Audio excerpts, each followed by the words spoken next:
The Sony a7 IV is arguably the most value-added camera release to date when you take into consideration it builds on the already great a7 III, which I'm currently shooting with right now, then pulls in some of the best features of the Alpha 1 and the A9. In this video, I'll showcase the main reasons for upgrading, as well as sharing my rationale for adding the a7 IV to my arsenal as a hobbyist YouTuber, hybrid shooter, and full-time instructional designer. Before we jump in, let me just say that this is not a paid review, and therefore the info that I'm going to offer here is free from any bias whatsoever. With that said, let's jump in and have a look at what makes this camera such a great value.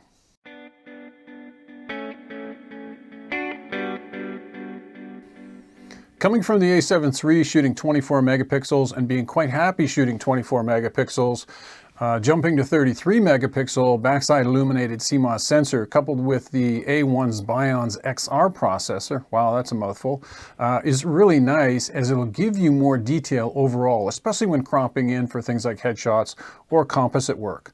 One thing you should keep in mind though, that the increased megapixels comes at a cost, my friends. And the cost is taxing the PC that you're working on. So just make sure that you factor this into your upgrade calculations. Video shooters will appreciate that the a7 IV takes advantage of the 33 megapixel sensor and supports 10-bit 422 recording, utilizing the full width of the sensor, offering 7K oversampling, which ultimately gives you some pretty impressive video results, I have to say.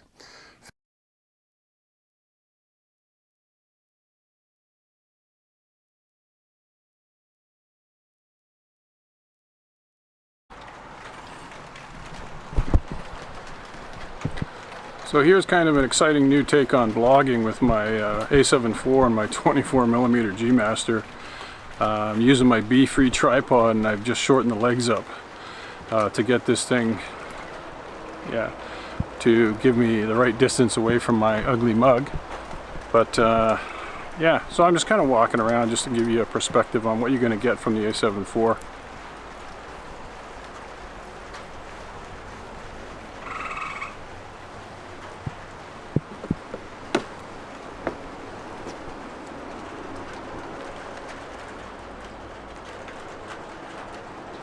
We'll see if the dreaded rolling shutter rears its ugly head in this one.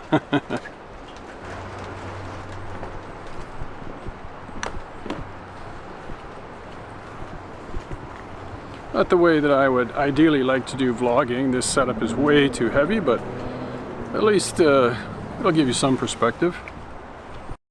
Phase detection points have increased from 693 on the a7 III to 759 on the a7 IV, giving us 94% coverage area of the sensor, up 1% over its predecessor.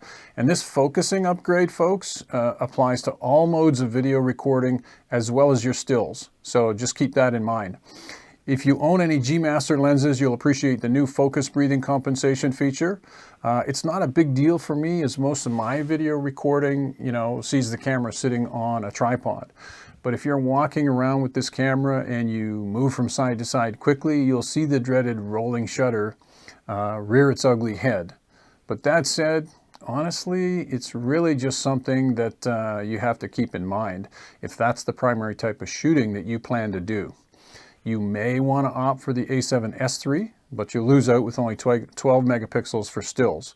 So again, it really just comes down to the type of work you plan to be doing. If you lean towards more video work, then the a7S III might be your camera. But if you're like me and a truly hybrid shooter leaning more towards photos, then my friends, you have found your camera. 5-axis Ibis gets a boost from the new active mode stabilization that can be turned on to help further smooth out your footage. Again, a much appreciated new feature. This next one, honestly, I almost cried when I saw this, and that's the ability to switch between video, stills, and S&Q modes. What a pain it is having to constantly enter in settings when switching back and forth on the a7 III. I mean, the a7 III is a great camera. This is just one of the a7 IV's awesome new features that I like the most. Well done, Sony. Oh yeah. Built-in 2.4 and 5 GHz Wi-Fi on the a7 IV allows remote control and tethered shooting as well as sharing to mobile devices if that's something you do a lot of. One feature I really think is nice is the ability to use your A7 IV as a webcam via the new USB-C cable at 4K. Plus, being able to apply some creative effects to your stream is much appreciated for dudes like me with relatively ugly mugs. I digress. It's worth noting that these type of streams are recorded to your memory card and not the PC. Just remember that one. Another much appreciated improvement is new EVF on the camera. It's 1.6 times brighter than its predecessor with a 38-degree field of view. And I'd be remiss if I didn't mention the 3-inch flippy touchscreen. Sony has taken such a beating for not having this feature on its cameras. So very happy to see that it's finally here.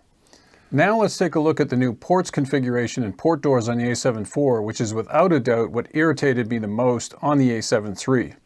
First, the port doors on the A7 IV are the much appreciated hinge type, and they don't interfere with my small rig or Falcon cages. Yay! The A7 IV gets new full-size HDMI port, and just to be clear, I never had any real connection issues with the micro HDMI on the A7 III, but going full-size just eliminates the potential for issues, as I know is a complaint for a lot of you people. Maybe you're one of those people, I don't know. It never was an issue for me.